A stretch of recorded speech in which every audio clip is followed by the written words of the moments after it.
esforço brutal que fazem quando os filhos ainda são pequenos e têm uma condição de uma limitação absoluta.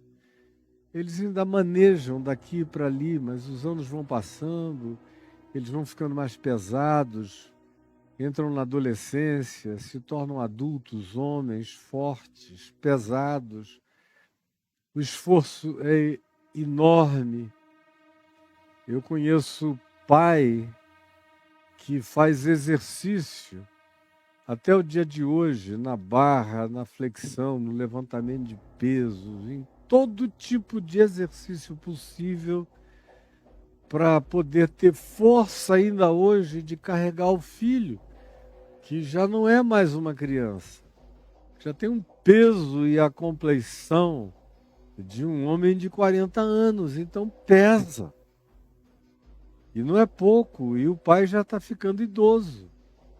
E não tem férias daquela tarefa. Então você que anda perto disso, que habita uma casa assim, ou que quem sabe tem um pai ou uma mãe já idosos, numa condição de imobilidade dessa natureza, está entendendo bem a situação, a dor, não apenas do paralítico, porque na realidade esse texto poderia ser chamado por a cura de um paralítico em razão da fé dos seus amigos. Vendo-lhes a fé, Jesus disse ao paralítico. Vendo a fé dos amigos, Jesus falou ao paralítico que os amigos tinham arriado, baixado, descido ali diante dele. E ele só viu aquele esforço e contemplou o amor,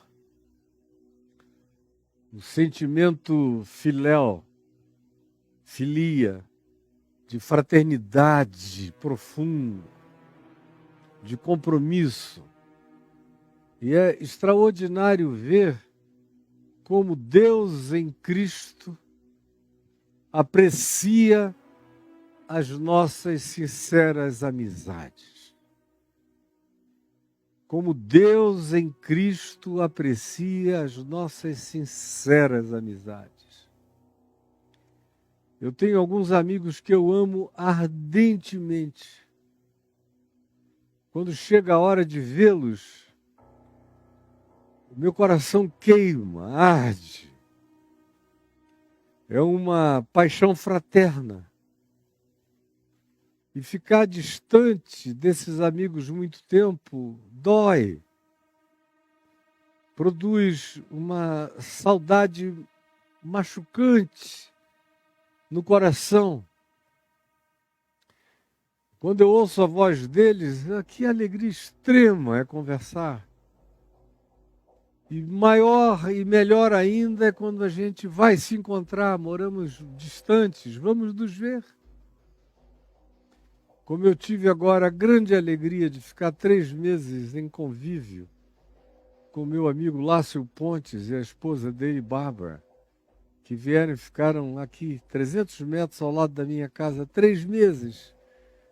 Uma amizade que existe com consistência, carinho e coerência desde os anos 70 e que só melhora, só fica mais gostosa, só fica mais gêmea, espiritualmente falando, e em todos os aspectos da coadunação mental, emocional, espiritual e de percepção da vida. Que bem que faz e como isso agrada a Deus.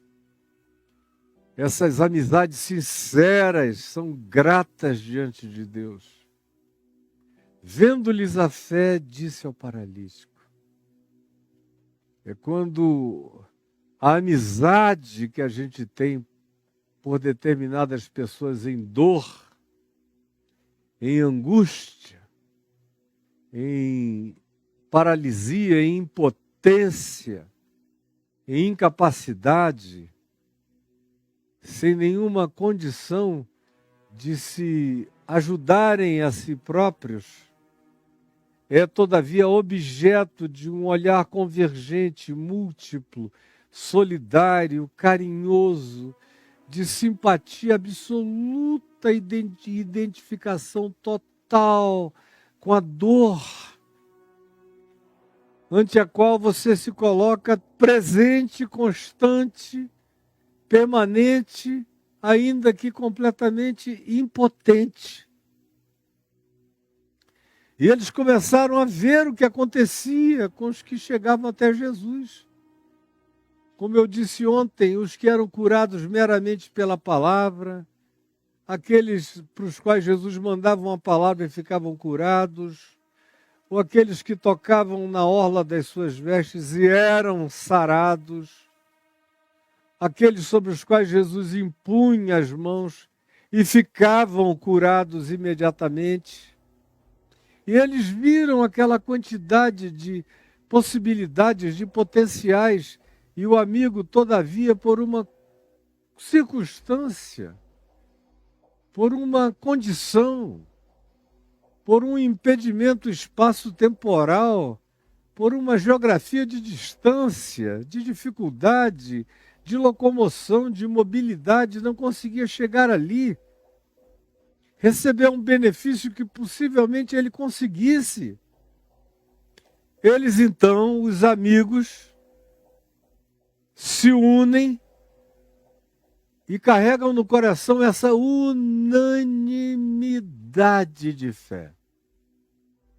O que é essencial, o que é fundamental na cura que busca a graça, o favor, a misericórdia de Deus para com a impotência humana, num caso como esse, é essa afinidade de 2 ou 3 ou 4 ou 5. São alguns amigos. 2, 3, 4, talvez 5. Reunidos em nome de Jesus, pela esperança que tinham, que já obtiveram, tinham obtido, pelos fatos que assistiam, pelas realidades que contemplavam, pelo que viam Jesus realizar diante deles. O coração deles se aqueceu e eles ganharam uma afinação, o mesmo diapasão do amor de Deus. Os colocou num estado de sinfonia, de orquestração afinada pelo amor solidário. E eles disseram, vamos fazer isso, e explicaram para o amigo. A gente vai tomar uma medida extrema. Por favor, não nos leve a mal, mas nós temos certeza que se você for colocado diante dele, ele vai curar você. Então não se assuste. E aqui também tem um homem que confia dos amigos, no amor dos amigos, na intenção. Não há nenhuma violência nesse processo. Eles vieram com essa unanimidade do coração, trouxeram uma proposta contada com toda simpatia, bondade, esperança, euforia, alegria e fé. Receberam o assentimento daquele que era o amigo impotente, prepararam o casulo, amarraram, embrulharam, praticamente fecharam o homem todo de tal modo que ele não corresse perigo no transporte, nem tampouco na altura. Destelharam a casa no ponto em que Jesus estava e baixaram na frente de Jesus. Bem devagar, todos eles, vai. Em coordenação harmônica, o homem desce. Não se narra nenhum acidente, nada, ele desce em harmonia.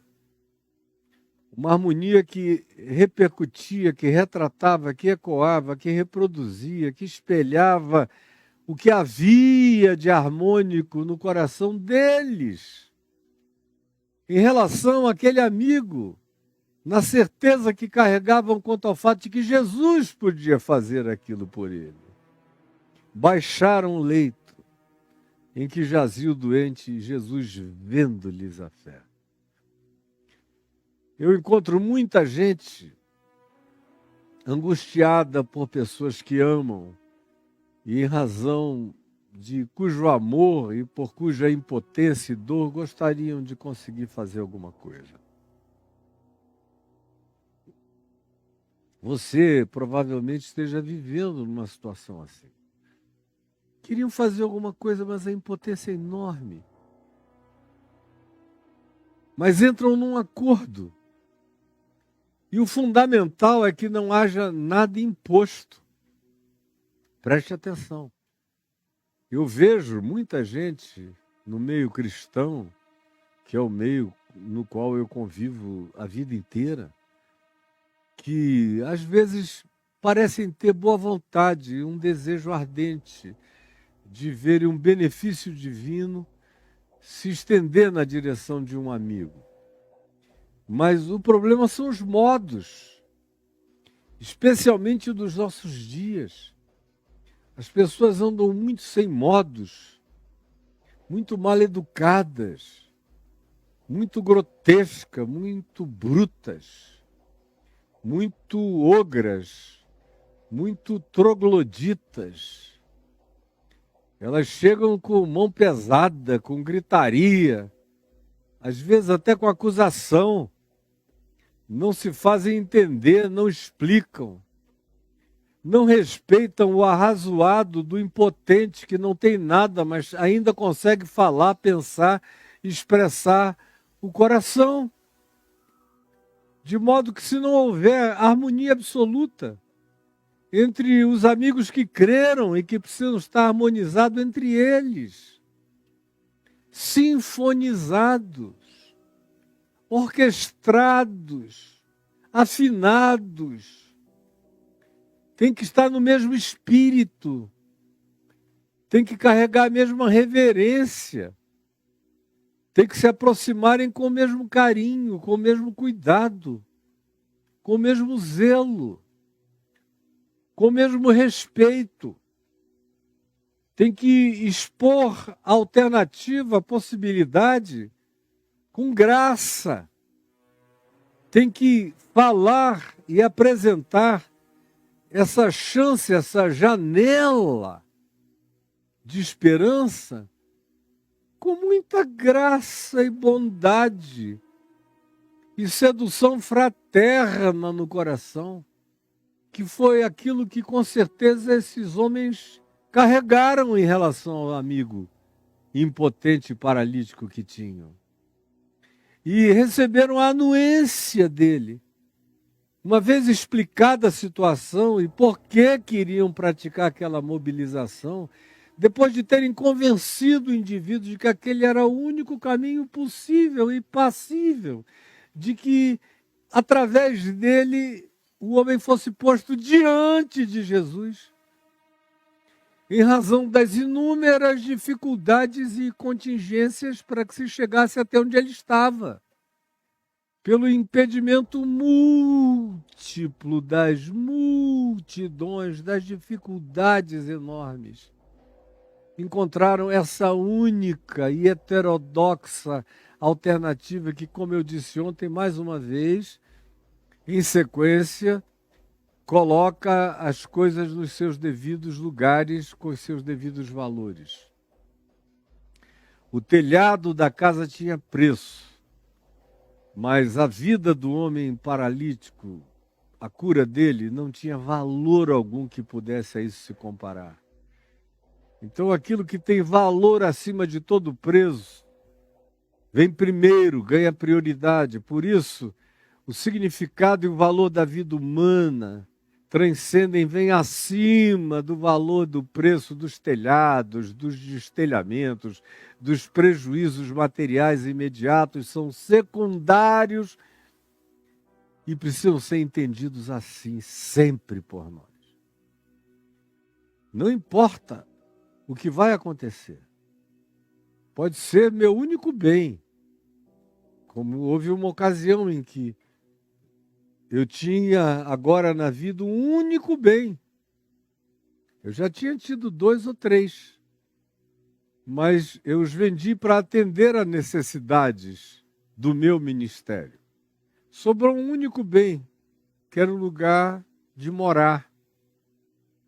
Mas meu filho Lucas estava doente, muito doente, o tratamento era caro. Eu não pensei 2 vezes. Eu peguei o lugar para onde eu iria morar, entrar, estava terminando, uma casa muito criativa, a mais bonita de todas as casas que eu já fiz e a mais barata, toda feita de postes, linda. Está nas revistas de Casa e Jardim até hoje. Linda.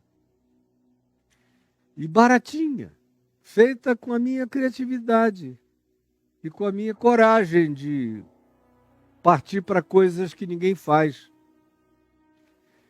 E quando veio o preço do tratamento, eu olhei para casa, falei, só se eu vender a casa, onde a gente vai entrar para morar daqui a 2 meses. Eu, Adriana, Juliana e o Lucas, que era quem estava doente. Eu saí na mesma hora e vendi no mesmo dia. E vendi pela primeira oferta. Uma casa que valia muito mais em termos de preço. Mas a vida do meu filho não tem valor. E eu vendi e paguei o tratamento. E ele ficou bom, graças a Deus. 4 anos depois ele morreu. E eu continuo sem casa própria até o dia de hoje, mas e daí? A vida dele não tem valor, não tinha valor. A minha casa era precificada. O que é precificado vem depois. O que não tem valor está acima de tudo. E não pode ser medido nem comparado com coisa alguma. Como eu disse ontem e anteontem, nos dias anteriores, quando esse assunto apareceu já mais de uma vez. E aqui, voltando ao tema de hoje, que é quando a manifestação de fé coletiva converge para fazer um bem individual. É quando a associação da fé coletiva de amigos, quando o feixe do amor fraterno, quando os liames, os vínculos, os elos do amor fraterno se tornam absolutamente sedutores e insuportáveis para Jesus. Quando os elos do amor fraterno se tornam insuportáveis para Deus. Quando até Deus diz, assim não dá. Assim eu não aguento. É quase como se Jesus estivesse dizendo, assim é covardia. Aqueles 4, 5 amigos, no mesmo espírito. Isso aqui é a genuína igreja. Preste atenção, isso aqui é a genuína igreja. Essa é a oração da verdadeira igreja de Cristo, que é feita de amigos, que se tornam irmãos, que têm uma única mente, uma só fé, um só espírito, uma só alma, um só coração, e que tem um único objetivo, e que convergem unanimemente na direção desse objetivo do amor, da cura, da restauração, da redenção, do refazimento de esperança daquele que jaz em desesperança numa existência que já é uma morte em vida. Essa é a verdadeira igreja, que não precisa ter 50, nem 500, nem 5.000. Basta ter 2, 3, 4, 5. Nesse espírito já é uma catedral celestial. Já é objeto do olhar de todos os principados e potestades nas regiões celestes. Já promove a convergência de todos os olhares multidimensionais. Toda vez que esse fecho de amor acontece, toda vez que essa união, essa unidade, essa vinculação, que não quer saber de quantificações, nem de numerações, que trabalha baseada em qualidades, em qualificações, em verdades, em realidades, em sinceridades, em essências, se fundem, se ajuntam, aí os céus são rasgados. Não é apenas o telhado que é destelhado, mas os céus são rasgados. Preste atenção. Não é apenas um telhado destelhado, são os céus rasgados. Vendo-lhes a fé.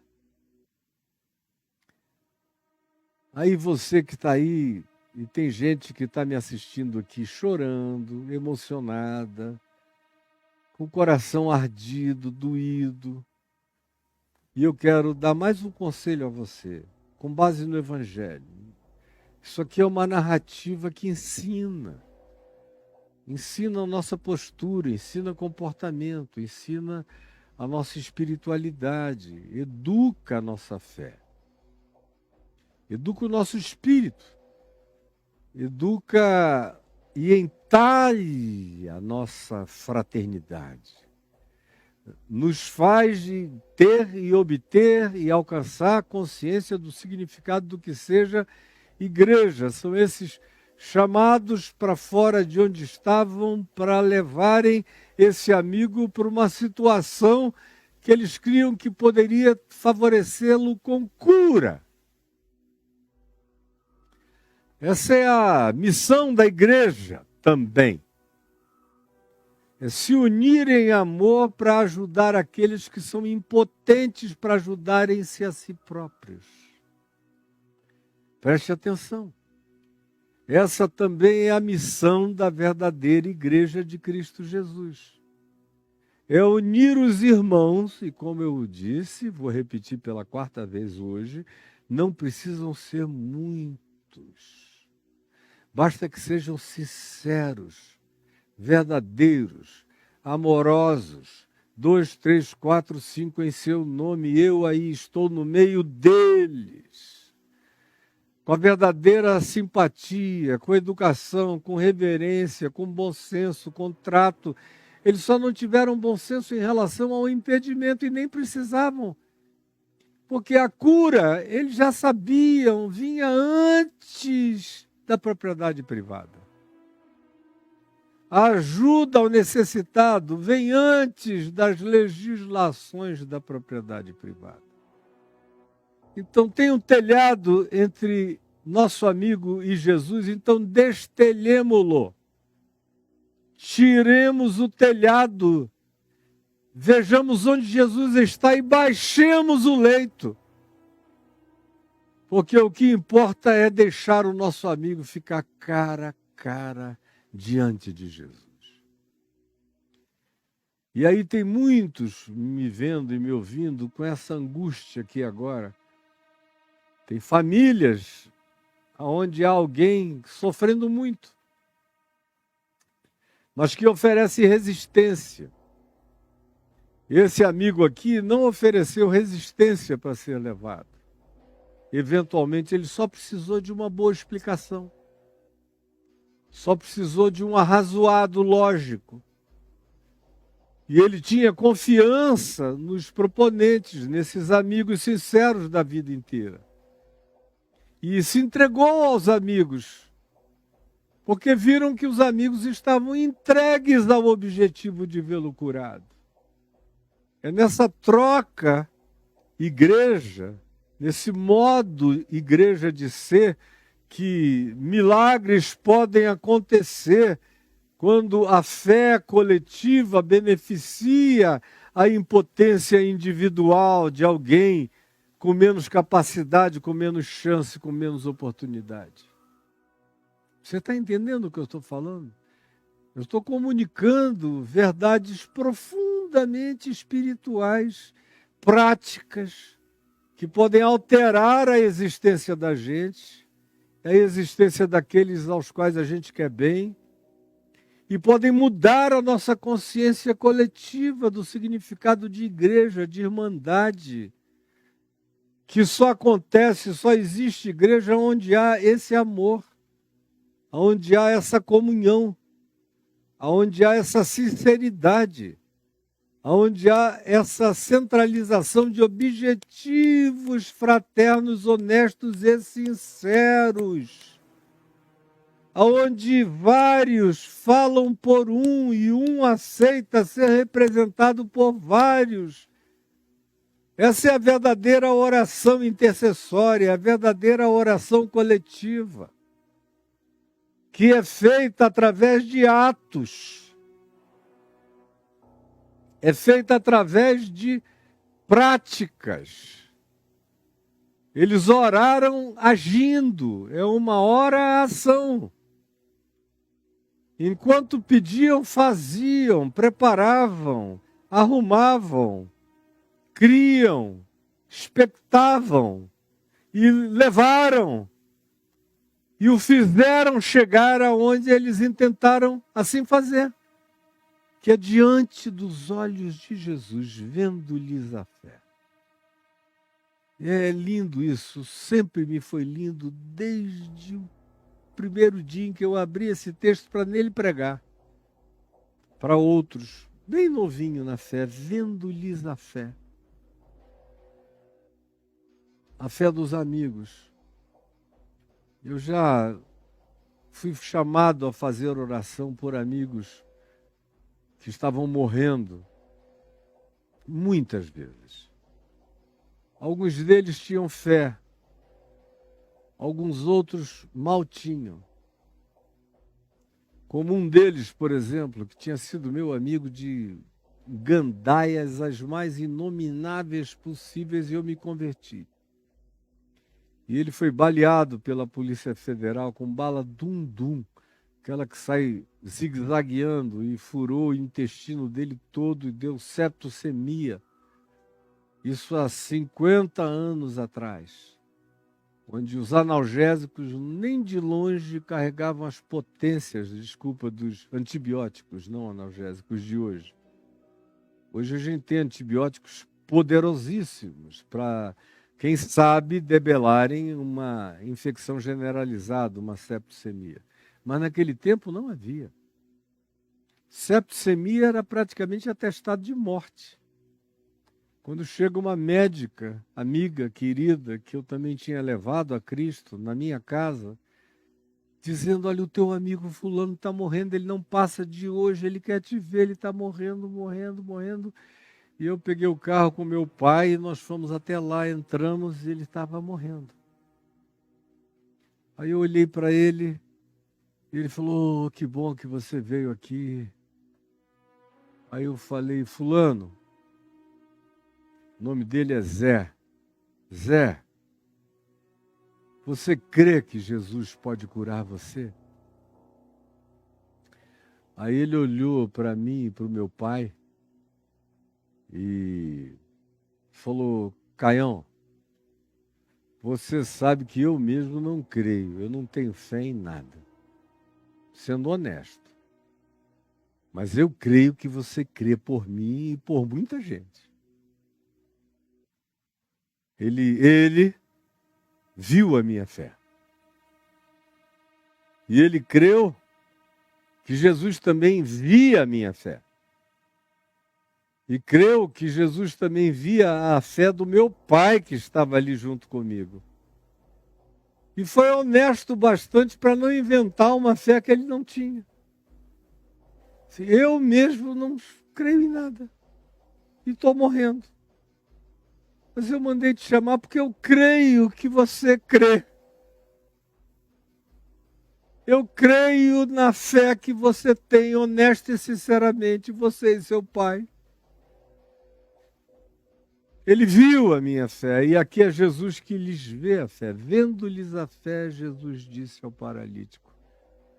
E agora aqui no meu caso, é o meu amigo morrente, moribundo, que vê a nossa fé, a minha e do meu pai, e diz: eu creio na fé de vocês. E o maravilhoso é que Jesus viu que ele enxergou a nossa fé. A fé que Jesus via em nós. E viu a minha fé, a fé do meu pai. Por isso disse ao meu amigo Zé, que morria: filho, os teus pecados estão perdoados. É interessante, Jesus é maravilhoso, cara. Tem gente que perdeu essa alegria do evangelho no coração. Eu fico vendo essa nova geração, eu não sei no que eles se agarram. Até pastores jovens, eu não sei no que se agarram para dizerem que são pastores, que estão no ministério. Eles não creem em nada. Não creem em cura divina, na misericórdia de Deus. Não creem no céu. Não creem em transcendência. O inferno também para eles, embora Jesus tenha falado muitas vezes no inferno, eles, não, isso aqui foi um negócio que foi inventado só para dar medo. Como, minha filha? Como, meu filho? Como é que você tem coragem de só largar essa assim e ir embora? A vida não é assim. E eu fico com muito temor por eles, porque vai chegar uma hora que o corpo deles vai doer. Vai chegar uma hora que essa garotada toda que se auto-intitula de pastor e que não crê em nada. E aqueles do extremo oposto que dizem que creem em tudo, só falam de milagre, mas também não creem em nada. São ateus até. Eles só usam aquilo como pretexto para levantar dinheiro e dependência dos outros. Mas tem aqueles que são contra esses, mas que também não creem em nada. Eu não sei no que se agarram na hora que doer. E vai doer. Na hora em que a existência chegar e a impotência bater, eles vão ter que refazer toda a leviandade das confissões que eles declaram por aí, supostamente ensinando outros ou desensinando outros. De maneira leviana, inconsequente e irresponsável, totalmente irresponsável. E Deus me livre de todo o meu coração disso. Eu sou um pecador que vai morrer cheio de fé. Em quem Jesus vê fé. E não é dom meu, é dom de Deus, é graça de Deus. Vendo-lhes a fé, já viu a minha fé tantas vezes em favor de tantos pelos quais eu orei e continua a ver no dia de hoje e continuará a ver até o último dia da minha vida, porque em nome de Jesus eu crerei sempre. Vendo-lhes a fé, disse ao amigo: não é isso que você gostaria? Então a primeira coisa, não force. Não force nenhuma barra. Converse com seu amigo. Diga para ele aquilo que alimenta seu coração, o coração de vocês, que são mais de 2, de 3, de 4, são 5, quem sabe, 6. São uma igreja. São um ajuntamento qualitativo da graça de Deus, do Evangelho de Jesus, que conta com a presença de Jesus no meio deles.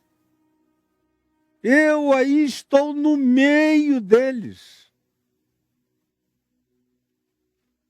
Então a primeira coisa que você tem que fazer é ter essa humildade, essa fé humilde que pede licença, que é educada, que explica, que explana, que compartilha a energia da sua esperança com o outro, que alcança primeiro o coração do amigo, da amiga, com essa expectativa de bem, de cura, de graça, de paz, de restauração, seja do que seja, ou qual seja a necessidade.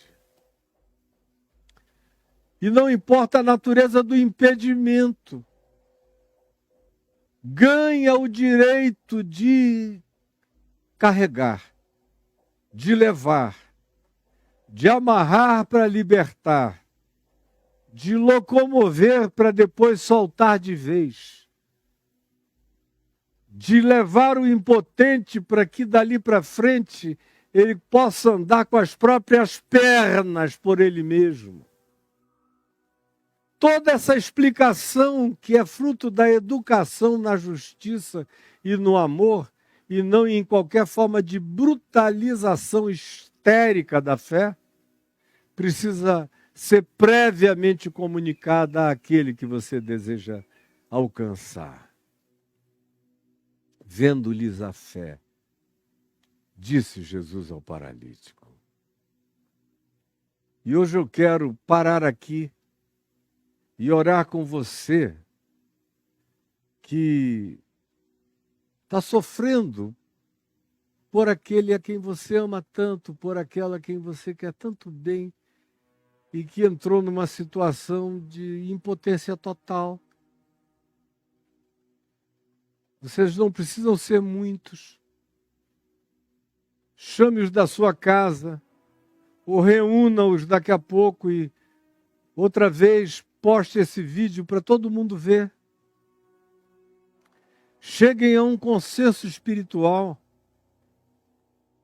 a uma unanimidade. Tornem-se igreja segundo Deus em Cristo, não segundo a instituição religiosa, que é uma invenção humana, só isso. A verdadeira igreja é feita dessa gente aqui, ó. Isso não é a proto-igreja, é a igreja mesma. Isto é igreja.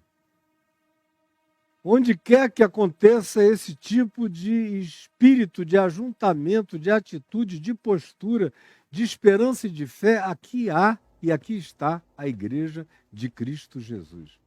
Essa para a qual ele olha o coletivo e vê a fé de todos em favor de um, de quem quer que seja, vendo-lhes a fé, olhou para quem eles olhavam e por quem intercediam e a quem traziam com toda a misericórdia. Amanhã eu vou prosseguir falando sobre essa primeira fala de Jesus: filho, os teus pecados estão perdoados. E a razão muito provável entre a antecipação do perdão dos pecados antes de falar de cura e a relação profunda que existe entre culpa e paralisia. Mas isso fica para o dia de amanhã. A relação entre culpa e paralisia.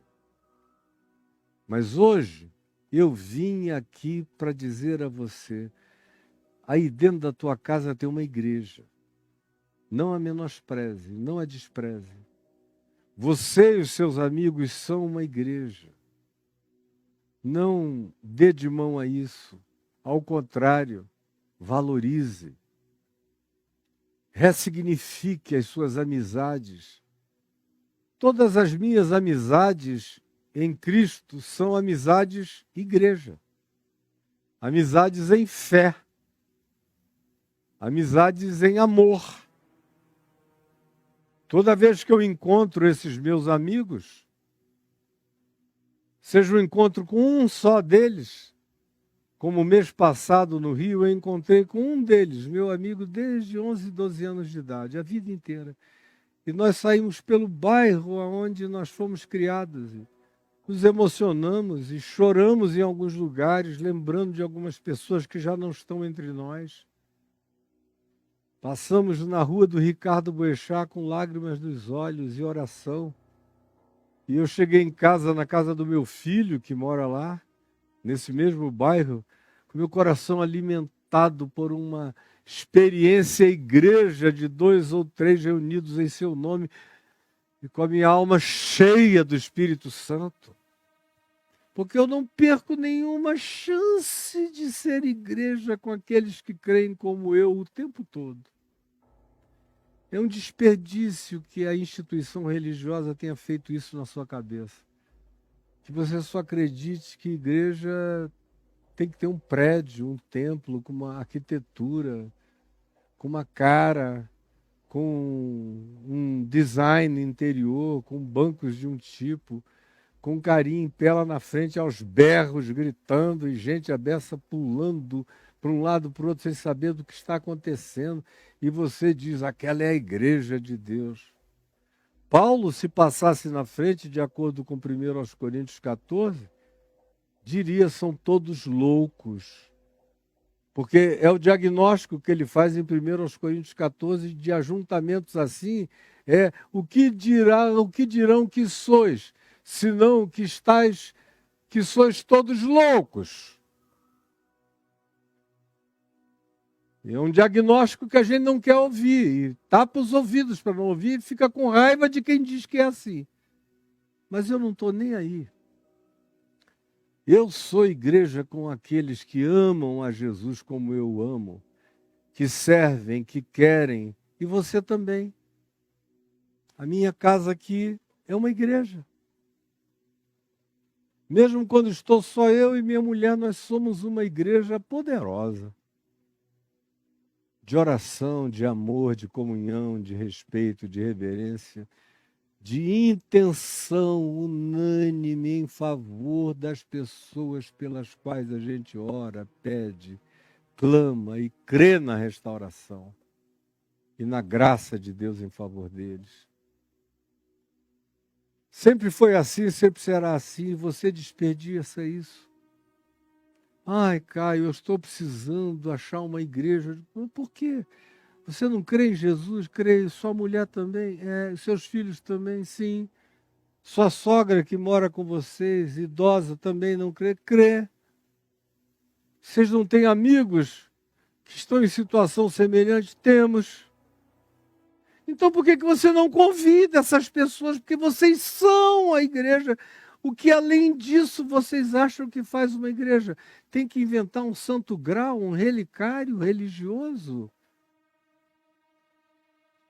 Qual é a mentira que, além de todas, tem enganado vocês ainda? Vocês são igreja, vendo-lhes a fé. Igreja é onde Jesus vê um ajuntamento e ele vê fé no ajuntamento. Esse é um ajuntamento igreja, vendo-lhes a fé. E eu peço que você aceite esse dia como um dia revolucionário para a sua existência. Porque esse dia é o dia de uma revolução, se você quiser.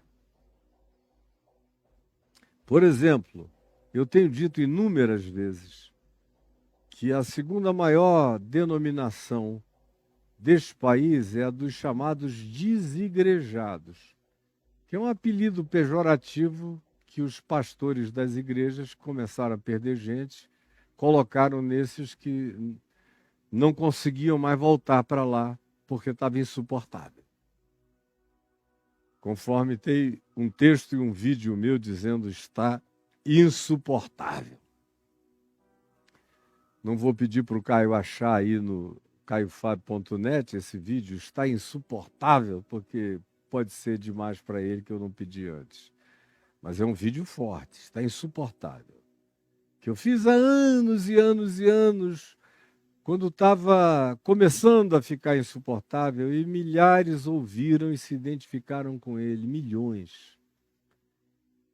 E me escreveram aos milhares e milhares dizendo, de fato está insuportável, cara. Não dá mais. Esse é o segundo maior grupo cristão do Brasil. O primeiro, a Assembleia, a Convenção Geral das Assembleias de Deus, e o segundo grupo é esse, com 20 e tantos milhões. E são os que estão em casa, dizendo, para que igreja que eu vou? Não tem nenhuma. E eu fico chocado de que você não saiba. Você já é uma igreja, Jesus já vê a sua fé. Você não deixou de confessar o nome dele.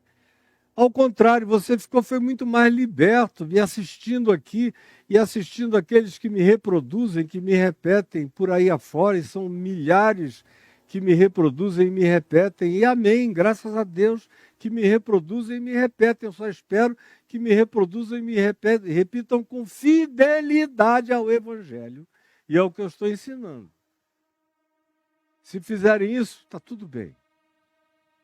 Porque o que não falta são milhões e milhões a serem alcançados.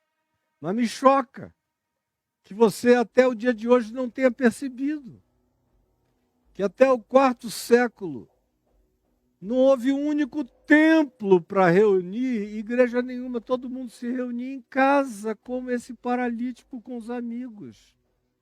Como Jesus na casa dele, pregando para os que chegaram a ponto de que não havia lugar na porta. Esse é um ajuntamento, pessoal. Igreja significa os que foram chamados para fora. Eles saíram das suas casas, dos seus ambientes, dos seus lugares e convergiram para um ponto de irradiação da palavra. Isso é igreja, minimamente, na sua definição mais básica. E você diz que não tem uma? Você é uma igreja.